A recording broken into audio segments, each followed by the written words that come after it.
Now let's start total water care. We have a product to clean the water lines. We have a product to acidify the water, and we as well offer from A to Z, and that's probably the nicest thing we have, is a complete service. Now DioClean. DioClean is a product name. It's a chlor dioxide. We use that to clean the water lines. I think that is a very important one, and some people forget water intake versus feed intake.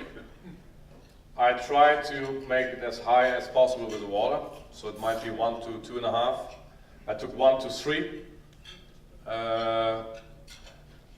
Yeah, I think water is very, very important, and I think a lot of people just forget about this. But when I talk about Manitoba, I come in a lot of farms, and what I see, everybody does something, so that is very nice to see.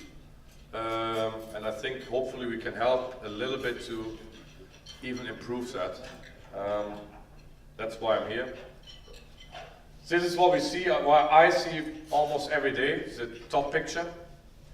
Almost every barn, even so we try to clean the lines. I come across it a lot. I see water lines, you stick your finger in there and you take out 20 gram of manganese, which are complete blocked with manganese or calcium or iron, or just a simple biofilm. We want to have it nice as clean as, and it is possible to have it as clean as the lower picture. This is what we see a lot, probably the most easy test. When you maybe flush, starting flush to flush, that you see this, I see probably on a daily basis as well. Now why is that? Because our water line system is very long. I see lots of dead ends. We have low flow rates overnight, the water is standing, the temperature is high, and the biofilm might create itself easier and quicker, probably as high as the mineral content is in the water. This is a biofilm. That's a typical biofilm, but there are also biofilms without the high level of mang and the high level of minerals. So I come across a lot of farms which have outrageous amounts of minerals, which makes it easier. And yeah, a biofilm might create itself a little quicker because the iron and manganese sits on the outside of the line, and then the biofilm has a chance to grow itself on there. Yeah, the hard outside layer is iron manganese mainly. The thinner layer is usually a little bit of a brown film, of a biofilm, and we have lots of contamination in there of bacteria. These are the negative aspects of a biofilm. You sometimes can't see it, sometimes it's very, very thin. You have a lot of uncontrolled microorganisms in there, like all kinds of bacteria. It's a quick development. Lots of people underestimate. They flush a lot, which is very good. But a biofilm with slow water, with standing water, as well as with a high temperature, can create very, very quick. Yeah, it pollutes the clean water with bacteria. Medication and additives will not be used to 100%, and it increases the bacterial pressure in the animal. These are probably the most common products everybody has heard of, which I come across. I think they all do something, but they have to be used the right way.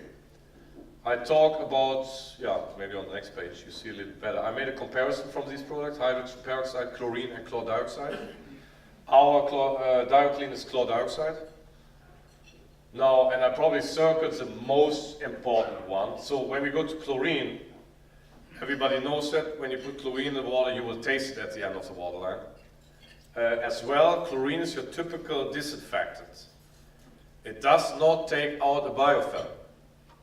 It is corrosive. Closer, I'm more of a fan of peroxide, but I come to the next chart and you will see. Also here, you will taste it.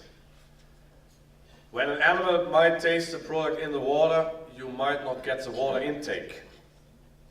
As less water intake, as usually less feed intake, and you don't get the value out of it. DioClean, it's pH independent, so it doesn't matter which pH level you have. It doesn't taste in the water, it's non-corrosive. It cleans the biofilm very gently, so not too quick, but it will take it out. Okay. So chlorine, I would put as last as what I would use. Just again, because it doesn't take out the biofilm. It kills the bacteria. So lots of people might take water samples in the times they use chlorine.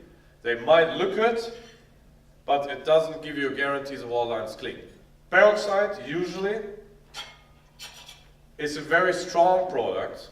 So what it does, it cleans your water line in the beginning. It wants all the dirt out of the biofilm, and then it loses its strength. And we want to have the whole water line clean, up to the nipples. DioClean is a very gentle product. It cleans your lines, but it needs a little longer, but it cleans the complete line.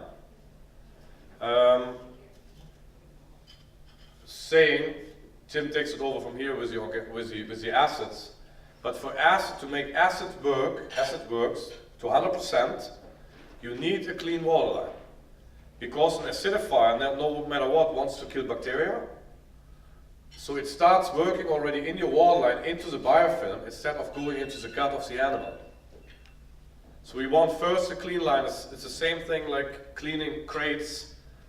You first clean a crate before you disinfect it. It's the same idea. I put that chart on just to see effect E. coli. I would say all kinds of microorganisms. It's very effective, very quick, chlorine dioxide, versus, for example, chlorine, which will start quick, but it needs a long time to kill the rest of volume of bacteria, okay? It's a little slow. It's very slow killing. Immediate reaction to cell wall, so we can kill bacteria with chlorine dioxide very quickly. It breaks down the pathogens. No risk of persistence, is that the right word? Resistance. And we have an effective removal of a biofilm. Just a summary, so removes biofilm. It's very, very stable throughout the line. It also prevents the biofilm. So what we do is we put it in the beginning a little bit stronger to clean these lines, and then we put it on the low level to maintain the line and to start up with an acidifier. So we continuously use chlorine dioxide in our water lines.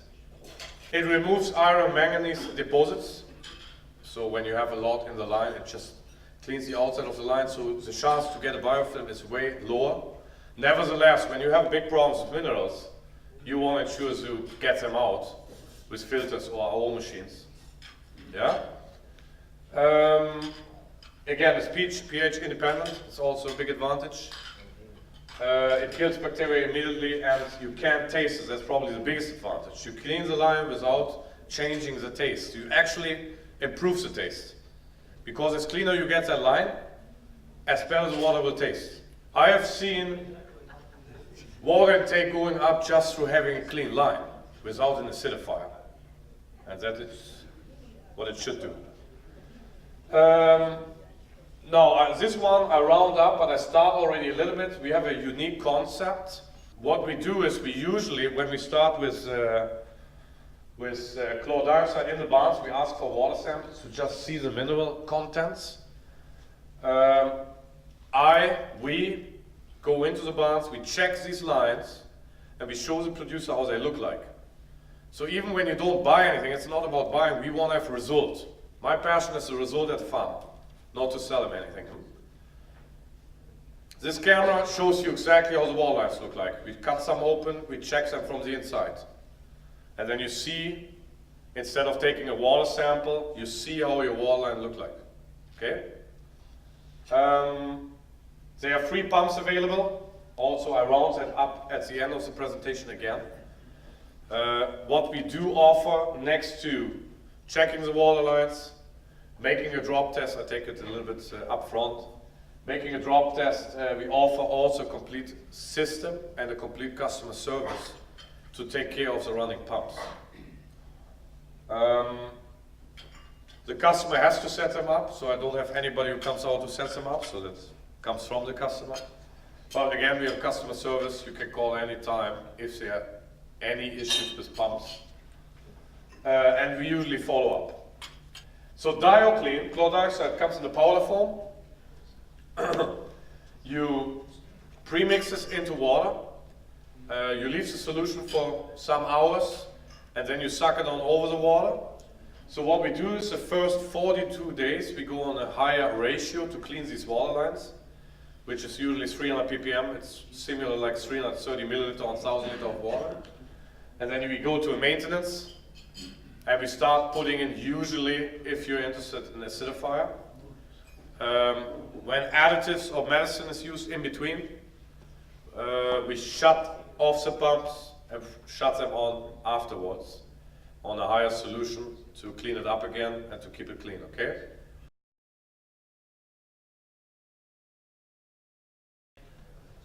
Purpose of organic acids. What are we talking about today? We are talking about organic acids, and what do we want to achieve with those organic acids? What do we want is actually very simple. We have 3 major parts that we want to reach with our organic acid. First thing is we want to improve our water intake. We want to use acids that are as tasty as can be. Because there are a lot of acids also on the market that will reduce the taste of your water and will downsize your water intake of your animals. That's not good. Second thing, one big organ that's very important for the digestive system is the stomach. We want to improve the stomach pH, and by improving the stomach pH, we will optimize our enzyme production. And then the last part is the hardest part actually for using organic acids, is treating the intestines, having an effect on the intestines and the gut. What do we want? We all know that the gut is a system where there are a lot of bacteria, good bacteria and bad bacteria. The bad bacteria we call pathogens. We want to reduce the pathogens and improve or stimulate our good bacteria, our probiotics in our guts. To sum it up, 3 things. We want to change the environment. What do I mean with the environment? I'm talking about the water. Second thing, we want to improve our protein digestion. Protein is one of the most expensive things in the feed. If we can improve the feed digestion by improving the protein digestion, we have won a lot. And the last part, our bactericidal effect. What does that mean? Killing off bad bacteria. First step, we will go one by one. First step, environment change. The first question that I always get is, which pH do you want to reach? And if you talk with breeders, broiler breeders, layer breeders, pig breeders, they all say around 6, 5. I think that's a good pH. We say below 4. Why do I say below 4? Is very simple. If you look at there are 2 main reasons. The first reason is actually bacterial growth. What do we say? If we take 3 bacteria strains, namely E. coli, Salmonella, and Clostridium, and we see at which pH they grow very well. At a high pH of 6.4, what's normal for the water? They all grow very, very good. It's only when we lower the pH to a pH of 5 that the first bacteria strain will stop growing, namely E. coli. But we even have to go further. At 4.5, Salmonella stops growing. And it's only at 4, it's only at a low pH as 4 that Clostridium will stop growing. This means if we take a pH of 3.8, what we want for our young animals as piglets and broilers, Those three have a bacteriostatic effect. Hear this very well. What I say is that they are bacteriostatic. The pH is bacteriostatic. That means they stop growing. They won't kill. If you want the killing effect, you have to go even lower. Then the second part, protein digestion. I've told you, I will first of all, I will warn you. My presentation contains one difficult slide. This is not it. What do we want? This is a pig from the inside out. What do we see? If we look at the pH of our different organs, of our different tracts, of our gastrointestinal tract, we see that our pH on the stomach is a pH of 2, so very acidified. After the stomach, it goes up very rapidly to 4.4 to 5, and even 7 in the large intestines. Did you recognize the pig? No? This one you will recognize then. Poultry, if we say the same here, at our proventriculus, the enzyme production, we have a pH of 2 to 5. The same for the muscular stomach, 2 to 5. But after that, small intestines, large intestines, 6 to 7. So it goes up very fast.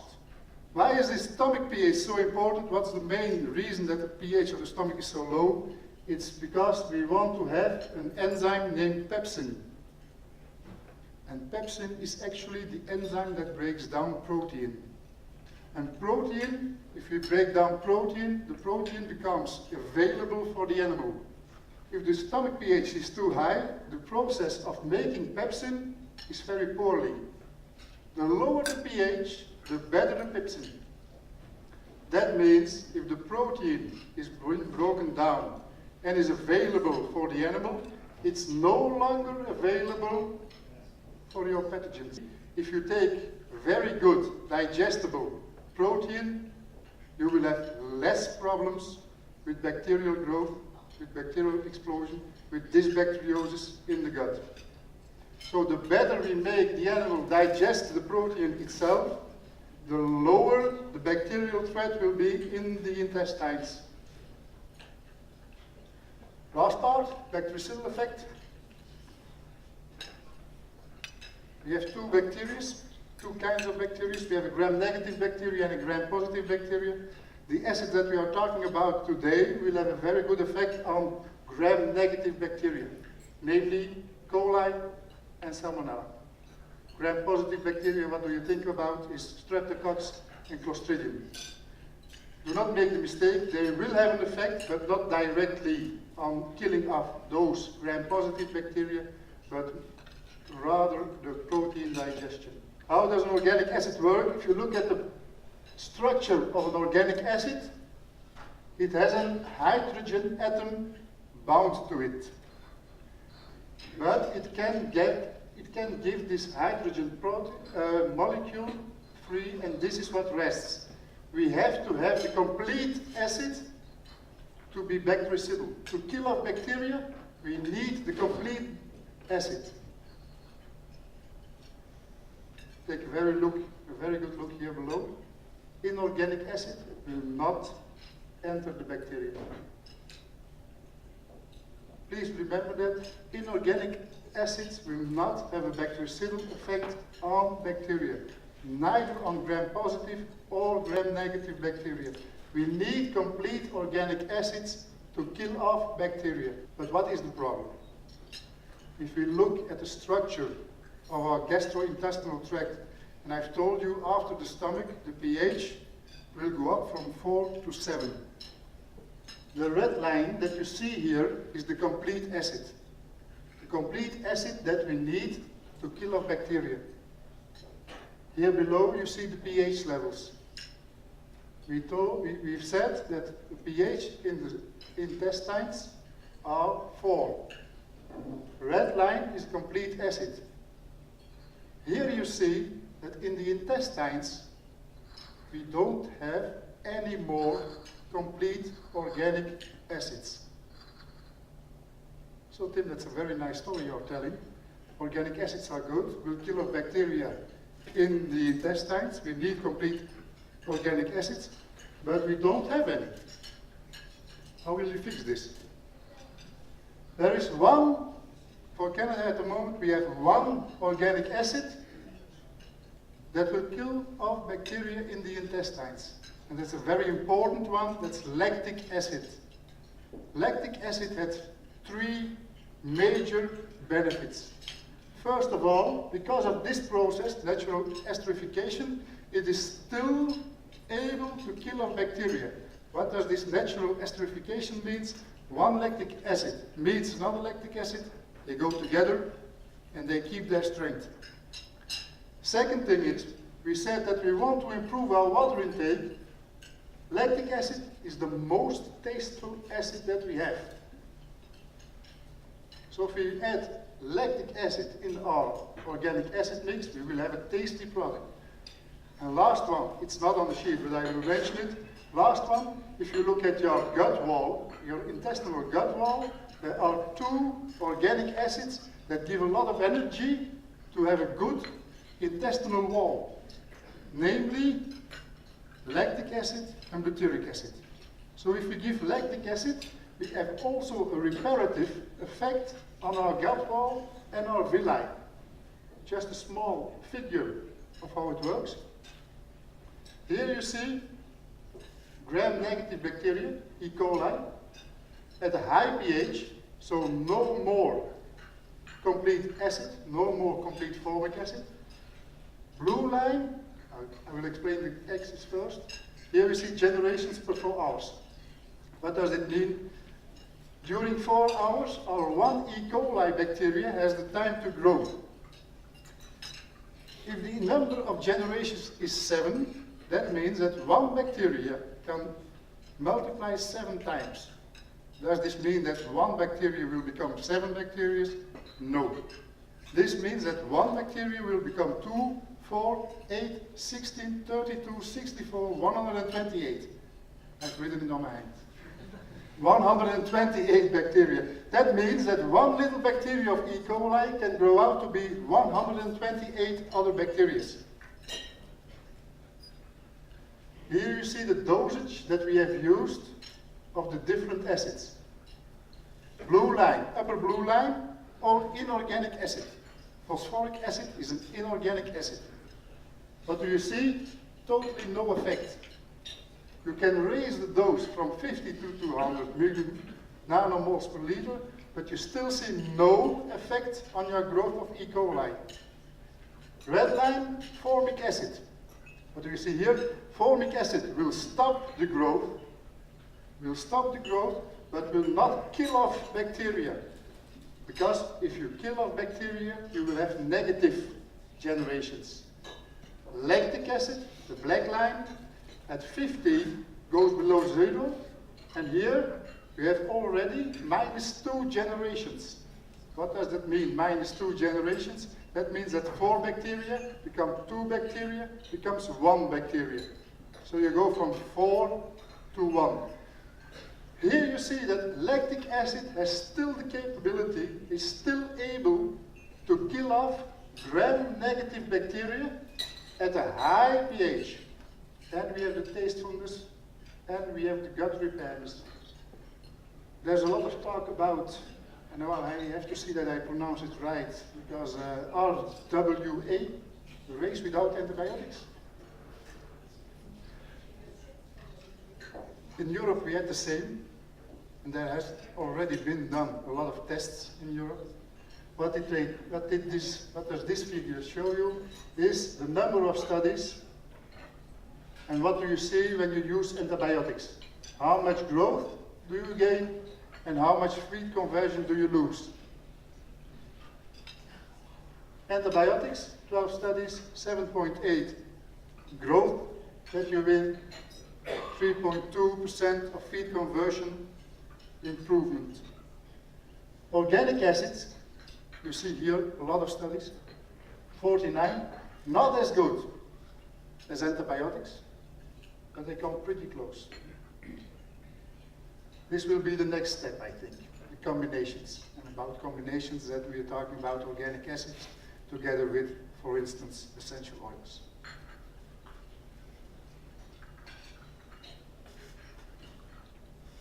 all good and well, but what can we offer? We can offer our gold mix range.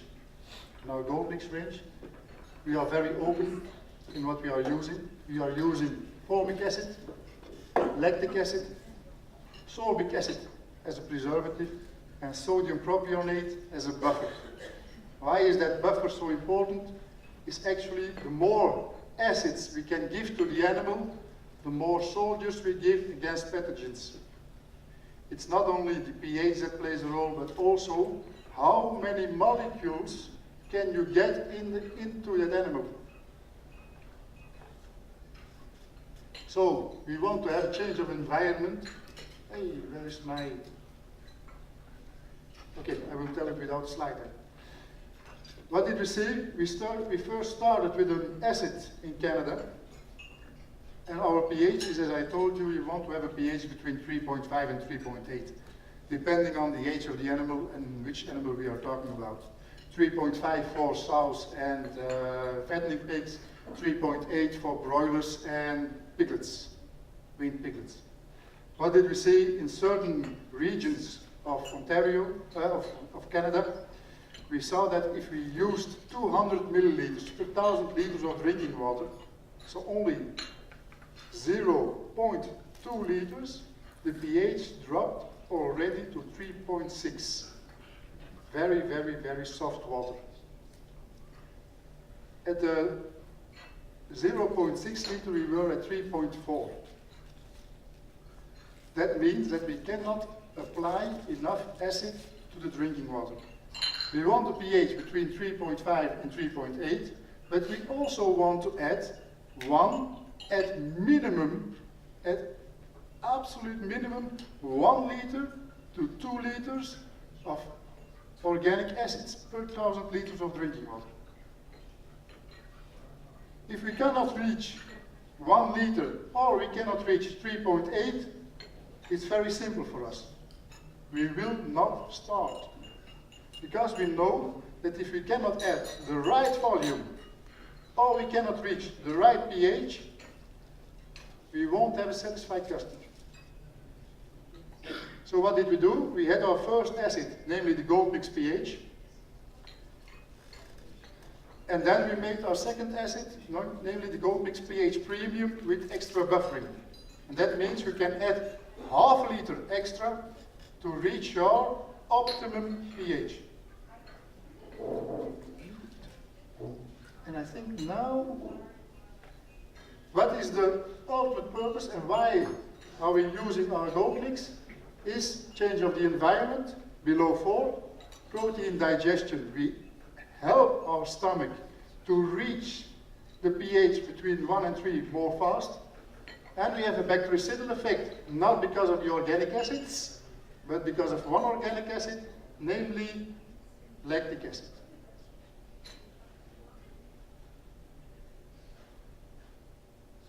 So the three things that we want to have pH, it's a summary. We want to have a pH of 3.5 to 3.8. We want to have enough active ingredients, 1 to 2 liters, and I prefer at minimum 1.5.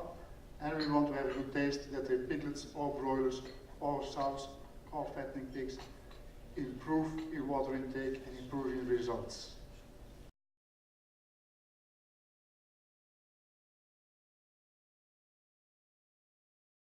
That's the thing that you have to check.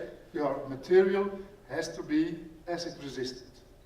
Again, if you are using brass, zinc, iron, or your, how do you say that, O-rings, those things you have to check. I had the experience in Italy where I got the phone, yeah, we went to 3.8 and it went well for a year, but now my pipes are disappearing. So that's certainly a point you have to take a look at. Yep.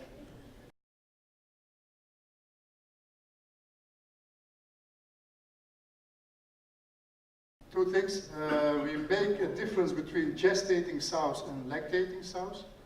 For gestating sows, the water intake we have to control because of the tastefulness of the water the gestating sows dare to drink too much and go down in feed intake. So that's one point you have to be very careful with. What do we see is better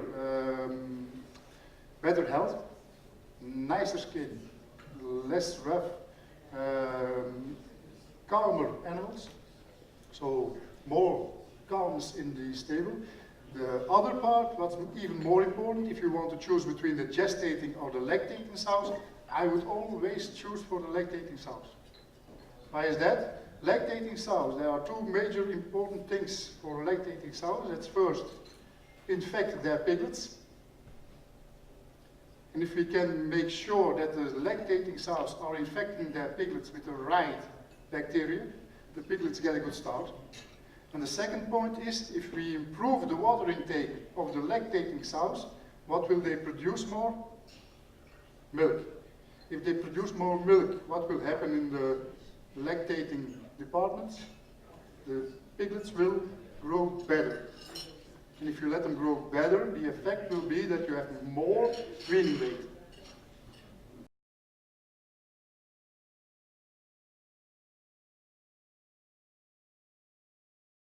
The most important point for directly after weaning acidifying the water is actually, what do you see? Your piglets come from the sow, have drunk a lot of milk, but their stomach at an age of 3 or 4 weeks is not ready yet to digest all the organic material that we will put in there, all the plant material that we will put in there.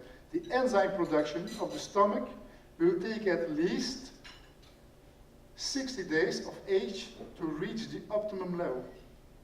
So if we can give those little piglets of 3 or 4 weeks an extra push in their stomach, they will always gain on that point.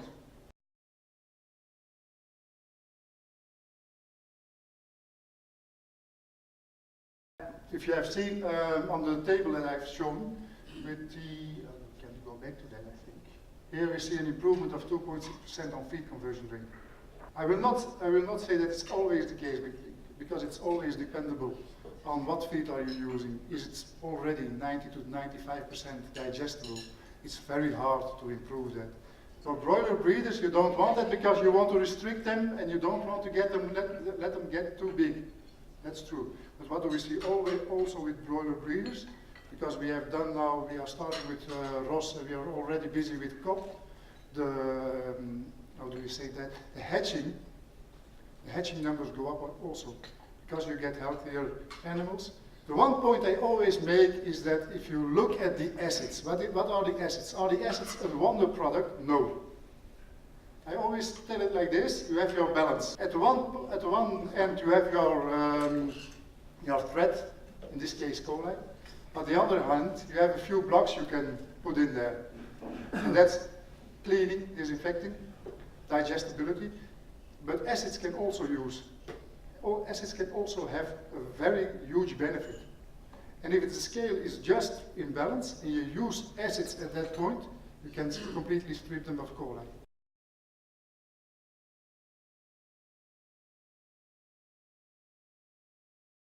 With probiotics, yes.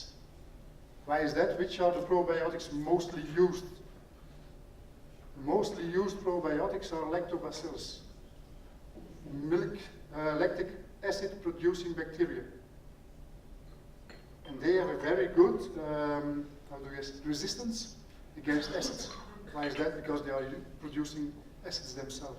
They can stand the low pH. The point is, if you are using living vaccines or probiotics, I don't know, do you give them over the drinking water, the probiotics?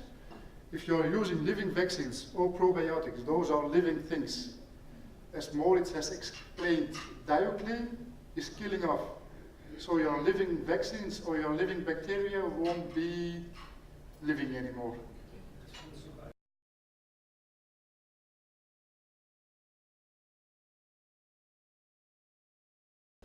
What scholars are you having? What's the main reason? Clostridia is a Clostridia is a gram-positive bacteria. Sorry, I cannot say that you can leave out the vaccines. No.